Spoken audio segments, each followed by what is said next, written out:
recuerde, como siempre, que estamos en redes sociales, en Facebook, Versión Beta TV, en Twitter, @Versión Beta TV. Hoy usted nos está contando cuál es ese idioma que usted siempre ha querido aprender y para qué.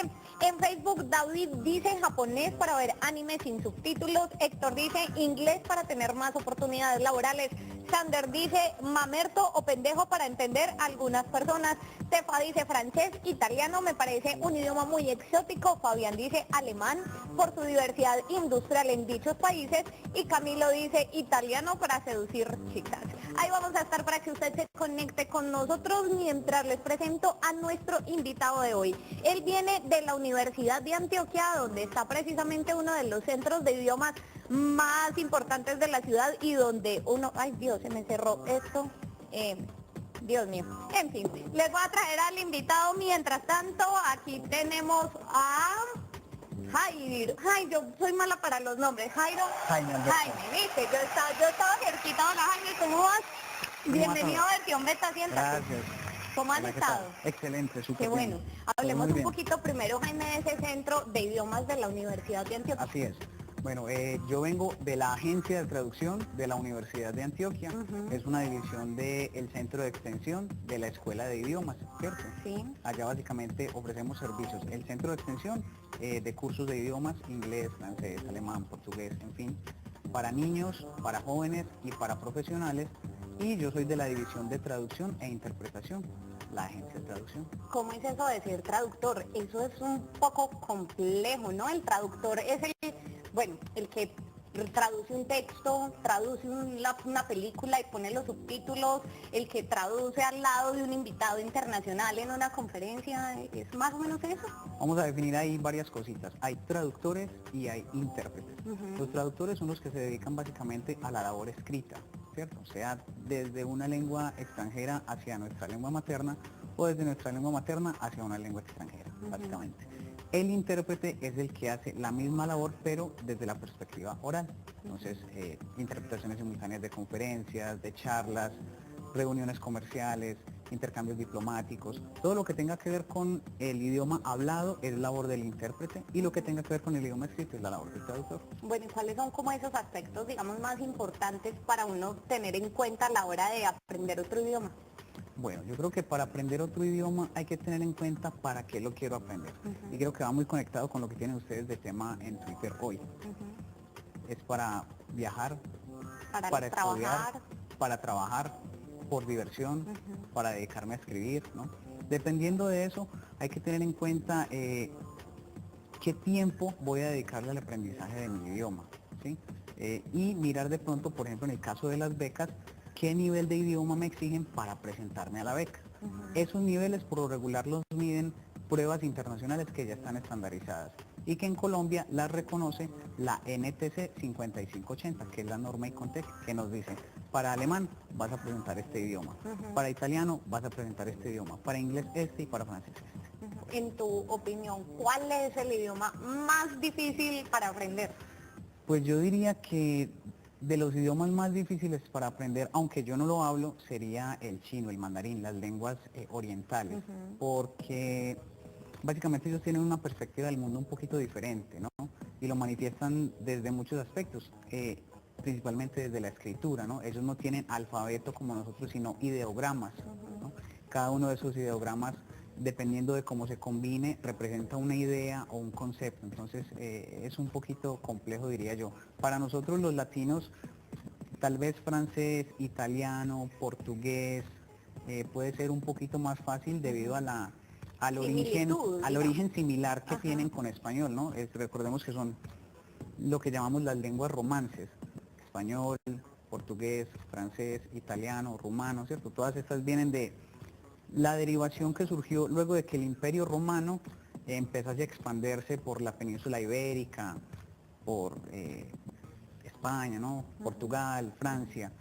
La mezcla del latín de los soldados, de ese latín vulgar a veces, con la lengua de estos territorios, fue lo que hizo surgir los idiomas que tenemos hoy en día y los que llamamos las lenguas romances. Ya vamos a volver contigo para que hablemos de esas particularidades del traductor y de los idiomas, pero le tenemos a usted precisamente una actividad viral donde dos chicas nos muestran cómo es un día en la vida de un intérprete o un traductor y cuáles son esas dificultades a las que se enfrentan a la hora de traducir de una lengua a otra.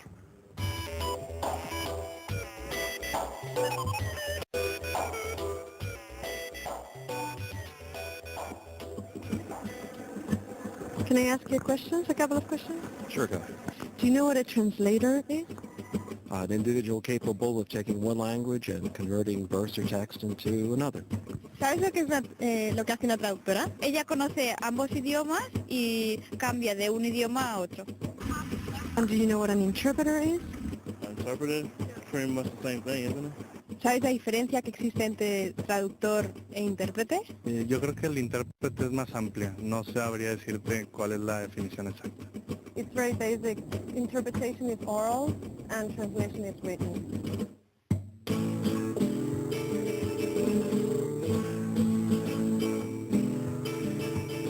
I am, I guess, very young for the profession. To be a good interpreter, you have to be self-confident. But if you're not, you have to pretend you are. You have to show them that you're a professional interpreter. My name is Cecilia Gomez and I'm from San Sebastián in the Basque Country in Spain. My name is Andrea Verdasco and I come from Madrid in Spain. I'm a freelance interpreter and translator. I received my training in the Monroe Institute of International Studies and it's a 2-year program. And it's a very, very well-known school. With translation, you have a text and you have to work on it and read it over and then make a first draft, a second draft. So it requires a lot of time. Today's Friday and our conference is tomorrow. I've been translating some documents for this conference. Andrea translated the other two. I was in charge of translating the agenda and the bios of the different speakers. So that's really useful because it gives you a lot of background information and you start getting familiar with the vocabulary you're going to be using. We're going to be talking about affordable housing. Ahí lo tienen, las dificultades, las complejidades de la vida de un intérprete o un traductor. Me estabas diciendo, Jaime, que es un excelente video para darse cuenta precisamente de esa dificultad que tenemos a veces en las formas de comunicarnos. Así es un excelente video, me gusta mucho porque ilustra de manera breve y sencilla la diferencia entre un traductor y un intérprete y le muestra, digamos, al público general que ser intérprete es muchísimo más que ir y decir yo hablo inglés, yo hablo francés, yo hablo alemán y ya me voy a parar y voy a hacer una interpretación de cualquier tema, ¿no? Vemos que las chicas en el video obviamente tienen una preparación previa, a veces tienen los textos o los temas de los que se van a hablar en la conferencia o en la charla con mucha anterioridad para poder estudiar, tener todo ese contexto para hablar con propiedad de eso, ¿no? Esa es una de las cosas más difíciles a veces, Jaime, de ese ejercicio, sea de traductor o de intérprete. Por ejemplo, digamos que aquí en Medellín tenemos unas palabras que son muy particulares de nosotros, ¿cierto? El parce y este tipo de palabras que hacen parte, digamos, como de las jergas populares. ¿Cómo hace uno para traducir ese tipo de cosas sabiendo que en todos los lugares del mundo, digamos que hay unos pequeños grupos que forman sus propias palabras o su propia manera de comunicarse? Exactamente, en ese contexto ahí empezamos a hablar de registros lingüísticos, ¿no? Entonces, este registro coloquial de parce, amigo, entonces qué, cómo vas y todas estas expresiones coloquiales que utilizamos todos los días son muy difíciles de interpretar a veces, ¿no? A veces se trata de encontrar algunos equivalentes internacionales que podrían darle a entender a la persona, al auditorio, lo que se quiere decir, pero definitivamente a veces es imposible e incluso toca explicar o se hace necesario explicar o parafrasear lo que se quiso decir con eso, ¿no? Es muy común. Y porque pues por lo regular las personas hablamos creyendo que todo el mundo está en ese contexto en que nosotros estamos, ¿no? Incluso en nuestro mismo idioma se ven ese tipo de cosas. Un traductor además, por ejemplo, a la hora de enfrentarse a un texto, eso es muy complejo porque sabes que si cambias el sentido de una palabra, puedes cambiar el sentido de una frase completa. Por supuesto, y sobre todo con artículos científicos o con contratos, digamos con contratos comerciales, ahí hay que tener muchísimo cuidado porque pues a veces son cuestiones de muchos millones de pesos o cuestiones muy complejas, sobre todo hoy en día que se habla tanto de propiedad intelectual, de gestión de la tecnología, ¿no? La universidad y muchas instituciones están llevando a cabo convenios de cooperación internacional con entidades extranjeras y todos esos contratos, todos esos acuerdos se tienen que traducir y hay que tener pues mucho cuidado ahí para que ambas partes estén de acuerdo y el contrato pues quede lo más transparente posible. Ya vamos a hablar de Alberto, Jaime, qué pena, te dije invitado de hoy. ¿Cómo vas? Mucho gusto. Jaime, estábamos hablando ahorita un poquito y te dije que íbamos a hablar de cómo estas nuevas herramientas tecnológicas realmente ayudan o a veces entorpecen realmente ese proceso de aprender otra lengua. Supongamos, pues Duolingo, una aplicación sencilla que uno puede desde su celular ir aprendiendo un idioma, pero yo a veces, por ejemplo, me encuentro con que una frase tiene muchas formas de decirse, pero cuando uno le pone solamente una o pone una y no es la que la aplicación reconoce, te dice que eso está mal. ¿Eso a veces ayuda o al contrario no ayuda tanto? Dependiendo del punto de vista que lo mires, a ver si te vas a la primera impresión, tú dices, pero ¿qué pasa acá? Es decir, la aplicación no está funcionando o yo soy muy malo o en fin, ¿qué pasa? Pero si lo miras desde otra perspectiva, tal vez dices, bueno, ¿qué será lo que pasa? No tengo el contexto de la frase, no entendí bien qué es lo que pasa. Ese tipo de aplicaciones como Duolingo, como LiveMocha, en fin, todos estos portales de servicios de aprendizaje de lenguas extranjeras, algunos que son gratuitos, son muy útiles para empezar a acercarse al idioma e ir adquiriendo nivel pasito a pasito. La propuesta de Duolingo me parece particularmente muy interesante porque te lleva desde cositas muy básicas y a medida que vas avanzando pues tienes recompensa en puntos y puedes ingresar pues a los niveles superiores. Entonces me parece que es una herramienta muy válida para irse acercando al aprendizaje de los idiomas extranjeros. Y en este caso ustedes lo que le recomiendan a la gente para poderse entrar a un idioma extranjero es que se meta de una vez a un curso, así de inmediato le parezca algo aburridor, o que empiece con algún software que le ayude como a aprender de una manera más didáctica, que esto se llama casa y esto se llama perro y usted señala todo y todo le dice el nombre. Bueno, vamos a tener en cuenta ahí lo que le mencionaba Cristina ahorita al principio, es el propósito para el que estás aprendiendo el idioma. Si tú necesitas, por ejemplo, aprender lo más que puedas dentro de 1 o 2 años porque te vas a ir a estudiar algo, la idea es que busques un curso muy estructurado o un profesor privado, ¿cierto? Para que te ayude a hacer un diagnóstico de tu nivel de idioma actual y a partir de ahí puedan construir como un plan de trabajo. Si tu idea más bien es empezar como a acercarte al idioma porque me gusta la música en ese idioma, porque quiero empezar a leer en ese idioma, porque hay una serie de televisión o una serie de anime que está en ese idioma solamente y no lo han puesto en español de Latinoamérica. Ese tipo de herramientas son muy útiles. Son muy útiles porque son muy flexibles. Es decir, si yo estudio, trabajo, estoy en el colegio, estoy en la universidad o lo que sea y tal vez no tengo un horario muy definido, ese tipo de aplicaciones me permiten en mis ratos libres continuar cultivando mi nivel de idioma, ¿cierto? O sea, hoy en la mañana, mañana en la noche, el sábado un ratito, al otro día en la mañana. Es muy flexible.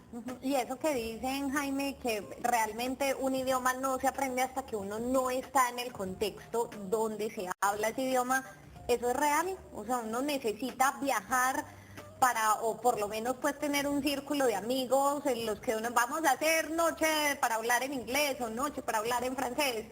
¿Eso se necesita realmente? No es así de fácil como yo voy a estudio y ya, y si no repaso y si no vivo con ese otro idioma, eso no funciona. Exactamente, ahí hay que hacer varias clarificaciones. La primera es, estudiar un idioma es casi como hacer otra carrera.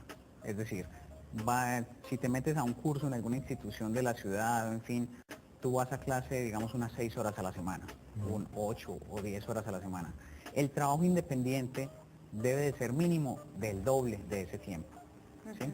Para poder aprender. ¿Por qué? Porque en la clase obtienes algunos elementos básicos, interactúas con tus compañeros, con el profesor, pero el cerebro necesita digerir y practicar ese tipo de cosas. Por ejemplo, ese tipo de iniciativas de, no sé, vamos para la cafetería y vamos a comernos un helado, pero vamos a hablar en inglés, o en francés, o en Yo tenía un portugués. grupo de amigos cuando estudié traducción que hacíamos eso, hacíamos una noche de francés y así no supiéramos nada, No importa. nos sentábamos a hablar en francés. Es fantástico, sí, es decir, todos esos espacios lo que hacen es presionarte a que busques dentro de esos elementos y esos recursos que tienes la frase adecuada o por lo menos hacerte entender y luego que te quede esa duda. ¿Cómo se Yo no dice? fui capaz de Ajá. decir esto, ¿cómo lo diría? Y ya eso me va generando dudas y me obliga a desarrollar más mi competencia en el otro idioma. Últimamente cuando uno habla con amigos o cuando uno habla con personas en negocios y demás cosas, ellos dicen no, el idioma del futuro que usted tiene que aprender es el portugués y otros dicen no, es el japonés y otro el chino. Y otros siguen diciendo que es el sí, inglés. el inglés. ¿Cuáles son los idiomas que uno debería aprender, pues además del propio del español, cuáles son los otros que uno debería aprender para por lo menos poderse desenvolver o tener una visión un poco más acertada en el futuro? Bueno, ahí hay que volver al mismo punto. ¿Para qué lo quieres aprender? Para negocios, ¿con qué país? ¿Cierto? Para estudiar, ¿en qué país? Definitivamente, y le mencionaba eso ahorita a Cristina, el inglés es como la lengua franca, es decir, es ese idioma comodín de la ciencia, de la tecnología, ¿cierto? De los negocios. De los negocios, las investigaciones universitarias salen en inglés, las científicas salen en inglés, la tecnología, pues Silicon Valley en Estados Unidos y ahí se desarrollan cualquier cantidad de cosas, todo eso sale en inglés, entonces el inglés es ese idioma comodín, ¿sí? No importa si es acento británico o si es acento estadounidense, no hay ningún lío. no, porque para este caso estaríamos hablando de propósitos generales e informativos, es decir, yo necesito tener una competencia que me permita acercarme a textos para estar enterado o interactuar en situaciones muy específicas con gente de otro país. Ok. Portugués es un idioma que está cogiendo mucha fuerza por el desarrollo económico de Brasil, ¿no? Brasil está teniendo un desarrollo económico interesante en el sector energético, en el sector de tecnologías de la información y, curiosamente, ¿cierto? El gobierno de Brasil ofrece muchas becas para posgrado, por ejemplo, y muchas de esas becas se pierden porque las personas no cumplen con el requisito mínimo de competencia en idioma portugués de Brasil, que lo mide la prueba internacional CELPEBRA. Ok. La imagen del día de hoy pertenece a la piedra de Rosetta, una de las primeras evidencias escritas de traducción donde en un mismo texto se encuentra el egipcio jeroglífico, el egipcio demótico y el griego que sirvió para descifrar el significado de los jeroglíficos. Idiomas y traducción aquí en Versión Beta, nuestro tema de hoy. Les tenemos a ustedes, si son amantes de las lenguas orientales, esta actividad en vivo. Tururú. Listo. No hay tururú, pero sí, Sí, no. tenemos nuestro invitado. Sí, tenemos a Rodrigo, él es profesor de chino. Bienvenido, Rodrigo, ¿cómo va? Le dicen Muy bien. Rodrigo, pero realmente Mucho se gusto. llama Ji Vincent. Sí, ¿Cómo estás, mucho gusto, Rodrigo? muy bien, ¿y usted? Mucho gusto. Siéntate por aquí, estás en tu casa, ¿cómo va todo? Muy bien, ¿Cómo se pronuncia realmente tu nombre? mi nombre en chino es Yi Ping. Y bien. Yi Ping.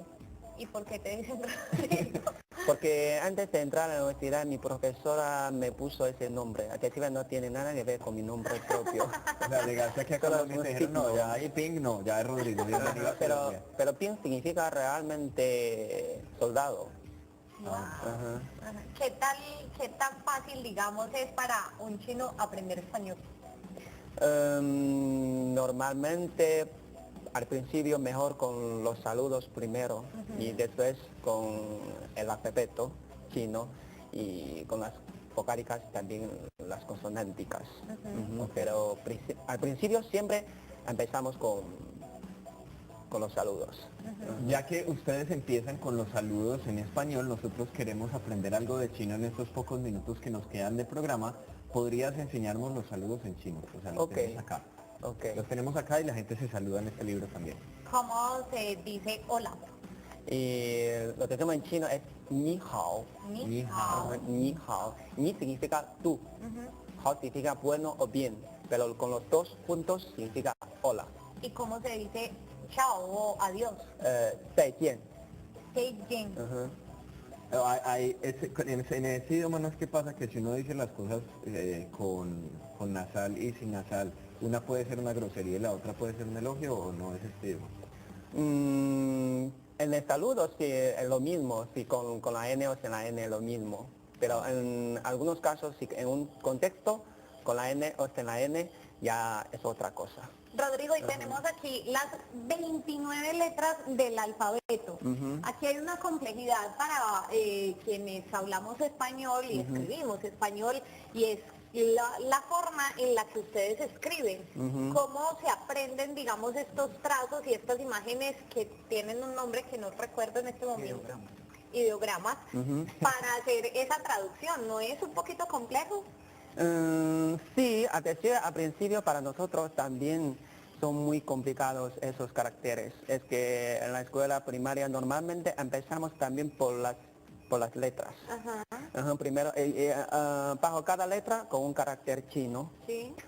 Y tenemos que aprender la pronunciación y los trazos también, para tener una idea clara. A decir verdad, esos caracteres para nosotros también nos resultan muy difíciles, más o menos para un niño o una niña, si quiere pronunciar bien algunas letras, necesita más o menos casi 6 años. Como la R en español para los niños, también pasa lo mismo allá en China. Rodrigo, ¿y funciona la escritura de la misma manera? O sea, ¿ustedes unen letras o forman de una vez la palabra, o cómo funciona la escritura de ustedes? Nosotros siempre para escribir siempre con los caracteres. Las letras solo para leer y escuchar. Y no. O sea, me refiero a, si van a escribir casa es C-A-S-A, o si van a escribir casa es un simbolito único Un que simbolito, significa casa. un simbolito, como un Solamente. dibujito. Y eso es solamente. Rodrigo, podemos ponerte una página de un periódico en chino y tú, me imagino que para ti es súper fácil leer, ¿no? Vamos a hacer aquí el ejercicio de traductor Cris, fácilmente. lo de arriba lo podés traducir vos.